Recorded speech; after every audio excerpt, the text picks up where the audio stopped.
Alan Ritchson is playing Batman in the DCU. Psych! But he is in talks for a role in the DCU, a role he describes as a little bit messier.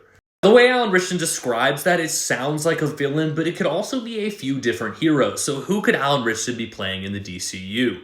My longtime fan cast has always been Hawkman. He's got the build, the attitude, and Hawkman is a reincarnated warrior. It doesn't get much messier than that. I've also seen the fan cast of Wildcat. While I do think he has the build and the look, and I think he could pull off the character, I just don't think he's quite old enough, especially since the JSA has been established in the DCU.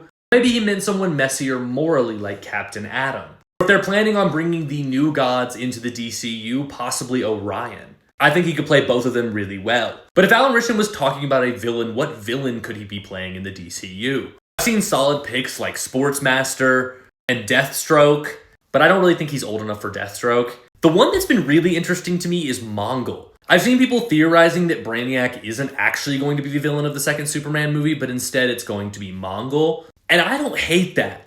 If you don't know this about me, my favorite Superman comic of all time is Superman the Warworld Saga, which Mongol is the main villain of. So to see him in live action as the main Superman villain of the second Superman movie would be insane. Now, I think Alan Ritchson does have like that look to him to play Mongol, but I'm not sure on like the acting prowess. But I am most definitely open to be proven wrong, especially if Mongol's on the big screen. Alan Ritchson might not be playing Batman, but there's a ton of amazing roles I could see him playing in the DCU. Who do y'all want him to play?